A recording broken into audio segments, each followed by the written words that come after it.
Hey Rebels, before we start this episode, I want to ask you a question. Do you ever struggle with overthinking, perfectionism, or getting overwhelmed about all that you're trying to do? I want to tell you about something super cool that can help. The Goals with Soul Virtual Summit from May 1st through 4th. Yours truly is one of the guest speakers for this amazing conference. For 4 days, you're going to learn bite-sized habits and mindset shifts via a private podcast feed to help you take courageous action to achieve your goals in a totally doable, sustainable way, no matter how busy you are or how little time you have for yourself. During the summit, you'll hear about everything from harnessing your personal superpower and aligning with your core goals to releasing people-pleasing behaviors, stopping the mind swirl, and setting and crushing your goals. Plus, so much more. And did I mention it's completely free? Check out the details in the show notes, register, and come get inspired with us at the Goals for Soul Virtual Summit. Have you ever failed at something but learned a valuable lesson despite the pain of your failure? I've been there. Way too many times. Thank you very much. Yet the pain helped me grow. I couldn't see it at the time, but it was part of something bigger. Today, on the Reinvention Rebels podcast, we're talking the power of life lessons to shake things up, move us forward, and help us see new possibilities. Because sometimes those hard-earned lessons are important steps in our evolution to get to where we are today. Welcome to Reinvention Rebels. Stories of brave and unapologetic women, 50 to 90 years young, who have boldly reimagined life on their own terms to find new purpose and possibilities. I'm your host, Wendy Battles. Ready for a dose of inspiration? Let's get to it. Hey everyone, welcome to the Reinvention Rebels podcast. I am so glad you're here. I'm your host, Wendy. This is the place to come for information and so much inspiration about what is possible in midlife and beyond when we decide we are getting after those things that light us up. When we decide we're ready to go on a reinvention journey. And when we do it in a bold, unapologetic, I'm doing things on my terms now way, I call those women reinvention rebels. They are fierce. They are often fearless. They are remarkable, and they are figuring it out, even though sometimes we do what I called doing it scared, yet doing it anyway. That's what these women are up to. And that's what you're in for when you listen to the podcast. So I am so happy you're here. I do want to say that I had such a good time last week interviewing Robin Sauls of the Tangled Silver magazine. She is so inspiring. If you're in midlife, I don't know about you, but I am definitely on a hair journey. That gray is coming in and, we're each trying to figure out what's right for us. And one of the things that Robin talked about is that there's no right or wrong way to figure out our hair as we age. Some of us have amazing silver locks and we've let it go gray and it looks so good. Some of us are in what I call the hybrid mode, like me right now, kind of coloring and then not coloring and just having a little fun experimenting with it. And then there are so many women like me who have been coloring and keep on coloring. And all of those things are awesome. It's just figuring out what's right for us. What I really loved about our conversation is how she talked about the powerful, very empowering Silver Sisters community and how these amazing women really connect around that and empower each other. If you didn't have a chance to listen to this episode, it is so good. And Robin is so wise. I really encourage you to do so. Of course, I've linked to it in the show notes. I'm also excited because this week I've been wrapped up with the Goals with Soul Virtual Summit. It is organized by my friend Kate House, who is some kind of amazing, a fellow podcaster. And she's brought together these amazing women from all over the country and some outside the US to share really impactful short podcast episodes over the course of 4 days. So every day there are different episodes, and hopefully you already signed up and you are listening. I loved doing my session with her. It was about transforming from the inside out, that it's an inside job. It was called the inside job of transformation. And it was so good. We had the best conversation. So I hope you're tuning in and soaking up all of the wisdom from those sessions.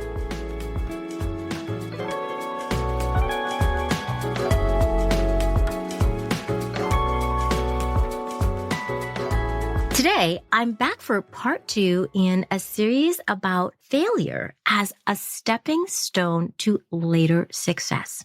I know, sometimes we fail. It can be really disappointing, and it doesn't always happen when we want it to on our timetable. I'm like one of those people, I want it now. But of course, that doesn't always line up. And I believe that the universe is always supporting us, even through our failures, even when we can't see it, even when we are not sure how it's going to work out. And sometimes we don't understand why we failed or things didn't go the way we expected. You might remember that in part 1 of this 3-part series, a couple weeks ago, I talked about how failures can help us become persistent. They help us build persistence and perseverance. You may recall I told a story about my health coaching business and how I gave up way too easily, but how that laid the groundwork for podcasting. I now understand what it means to persist through ups and downs and keep going. That was a powerful lesson learned from that failure. Of course, you can check out the episode. I've linked to it in the show notes. I want to take that conversation a step further by discussing the power of lessons, even super hard ones, and how they really can help us move forward.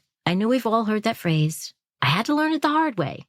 And of course, it kind of sucks, right? Who wants to do that? I bet you can relate to that. I'm sure that's happened to you. I've had my fair share of those learning things the hard way. But when you're a kid, lessons don't have the same meaning, certainly, that they do when we're an adult. We can process, we can think about it, we can contextualize things, and we have a framework that we just don't have as a kid. So when things don't work out, it is really devastating because we don't have the perspective to understand it's all going to work out and that life is so much bigger than this one thing. But as adults, we certainly can, once we can step back a little bit and get over the initial disappointment, we can take a look at what's going on and think about it through this lens of there may be a lesson in this thing that didn't work out the way I wanted it to. And what I found is that the lesson is often much better. It's more impactful, and it often pushes me in the direction I wanted to go, but in a more powerful way. So I get over that initial disappointment. I get the perspective. I see the lesson in it, and then it enables me to move forward. So I wanted to tell you about another story today. And this one is about when I started doing voiceover work back in the 90s. And from that experience, I have learned 3 really important lessons that have everything to do with what I'm doing today with podcasting. But at the time, I never would have been able to make that connection. Podcasting wasn't even something that existed back in the 90s, right? So it's interesting how sometimes we are failing forward. Sometimes things happen and we get some experience that might not be applicable right away, but years later, it can make all the difference. So this is how it started. Back in the 90s, I did a lot of speaking in different jobs. Sometimes I was interviewed for different things, and people always said, Wendy, you have a great voice. And I was like, oh, okay, sure. I kind of take that, listen to it. But at some point, as things often align with the universe, I happened to see that the Learning Annex was offering this one-night course on voiceovers. And it wasn't a lot of money. You go and you spend like 2 or 3 hours and you get to read some copy. And then if they think you have potential, basically it's all to get you to, spend money to make a demo tape so that you can work on your voice acting career. So of course I was all in because I'm the kind of person that I'm open to trying new things, even when I have really no clue what I'm doing. So I was like, yeah, let me give this a try. So I went to the course and it was a lot of fun. Then I paid, I don't know how much money, but to make this demo tape, And interestingly, the producer I was working with was a little difficult. And I had a hard time and sometimes even taking the direction and figuring out what he wanted me to do. But I did it. I made this demo tape. It sounded really good. Back then, the way that you got work, what was suggested to me is that you ordered this guide from the state of Connecticut where I live, from the Department of Economic Development. In that guide, there was a list of every single production studio in the state of Connecticut. This is back before digital and you could kind of produce your own work. I literally sent my demo tape, which was on a cassette tape, to all of these studios. Again, I'm kind of stabbing in the dark. I've never done this before. I really don't have any experience, but I'm like willing to give it a try. So I did that. And interestingly, I started to get some work. I started getting phone calls from producers. And it's really interesting that I ended up developing some really good relationships with some producers where we just had a great connection. And then they would ask me to come back for other jobs. And it worked out really well. And then I got some work doing voicemail messages, voice trees for companies. It was a mix of things. Now, mind you, I had a day job. I wasn't quitting my job for this. So it was really on the side things. And I had some really cool jobs. I did this very cool job for IBM Microelectronics. And it was, believe it or not, I know we don't have these anymore, but it was a recording for a CD-ROM they were using to recruit college students on college campuses via, for career opportunities. So that part was all good. Now, the challenging part is that I went to a job and it was a tough one. I had to play a harried housewife who didn't get a mortgage and had screaming kids and needed a bigger house. And I was having a really hard time getting it right. And I remember they said, okay, take a break. And I was so scared I was going to get fired. I was like, oh my God, I can't get fired from this job. This is a really big studio. But I got it together and I did it. And that was all good. But then it happened that I went to another job and the client was there and it was with this producer I'd worked with many times before, but it just wasn't working out. And I can't believe it, but I got fired on the spot in a very nice way though, I got to say. But I felt terrible, of course, because who wants to get fired from a job? And it's not great for the ego, but it was an important lesson. Now, just put that in your little list of things that happened, because the thing about being a voice actor is that it's like being an actor. It's hard work. You have a lot of rejection. And what happened is that I got into the stereotypes about there's not enough work for women. It's mostly men. It's really hard to do it. It's really hard to make it. So I got all in my head about these things. And that was sort of a recipe for me to, over time, stop doing it, to give up, which is kind of what I mentioned in the last episode, that I have a habit sometimes of giving up too easily. I could have tried a lot harder. I even had a meeting with an agent in New York. I didn't get signed, but those were all signs of going in the right direction. And that's where persistence would have helped. But at the time, I just was like, I don't think I can do this anymore. I need to, have another job. So I didn't continue.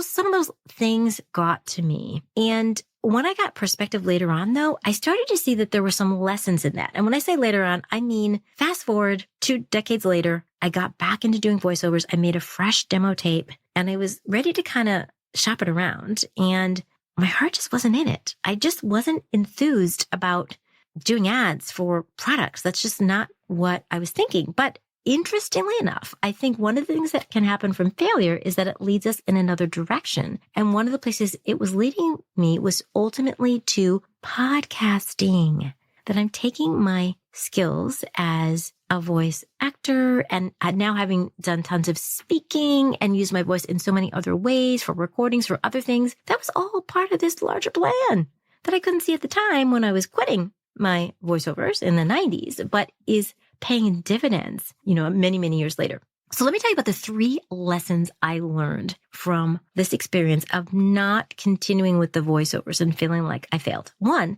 we need to invest in ourselves, and shortcuts aren't always the answer. Sometimes we need training. Remember I said that I'd gotten fired and I often didn't feel like I knew what I was doing. I was doing it by the seat of my pants. Well, training would have really helped me build my skills and feel more confident. Fast forward all these years later as a podcaster, what did I do? I invested in myself when I was starting the podcast. I took a course about how to get started because I didn't know anything about that. And I didn't assume that I could just figure it out. I knew I needed help. So lesson number 1 is that we need to invest in ourselves and be willing to ask for help in whatever form that might show up.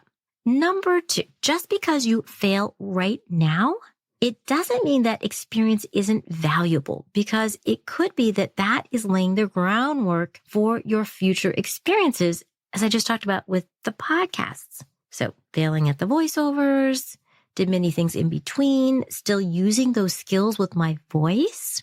And here we are years later. Now it comes in so handy to have this voiceover experience. And I will say that when I went back to try to restart my voiceover career in 2018, I invested in training. So I did work on some of those skills, and those skills have proved to be really, really helpful now.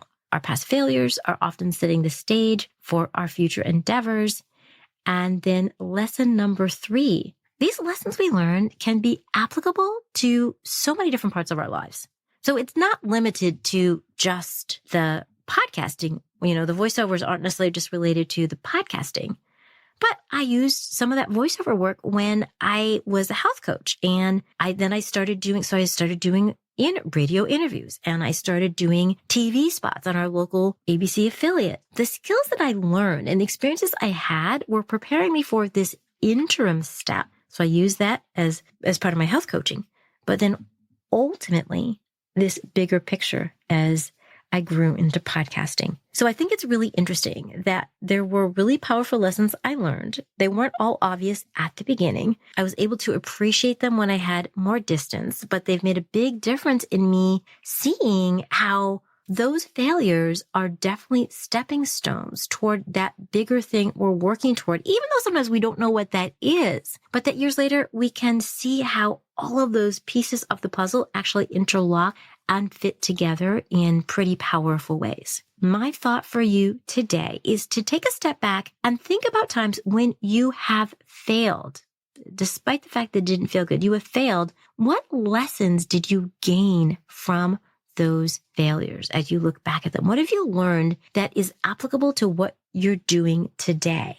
In what way did those lessons ultimately benefit you in your growth and evolution? Some things for you to chew on about today's episode.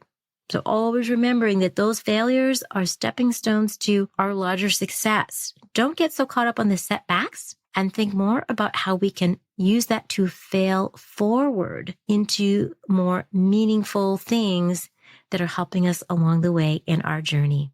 I hope that this was good food for thought for you today. I'm so glad that you're here. I do want to mention that this idea of doing it scared, doing it anyway is so compelling that when you get that inkling, there's something you want to do and you're scared to do it, I want to encourage you to go for it. We all know life is short. We all know that things happen every day. It's so much more powerful when we go for it. And if you're thinking, Wendy, I don't know how to go for it, I'm too scared to even get started, I am going to tell you and encourage you about downloading my Do It Scared, Do It Anyway cheat sheet to help you get started. It's a little push in the right direction to work through your fears and figure out how you can move toward that thing you really want to do. I cannot wait to see you back here next week for another fantastic guest episode with an amazing Anna Titer. You are going to love her reinvention story. She is so inspiring. So more to come on that. But until that time, please keep shining your light. The world needs you and everything you have to offer.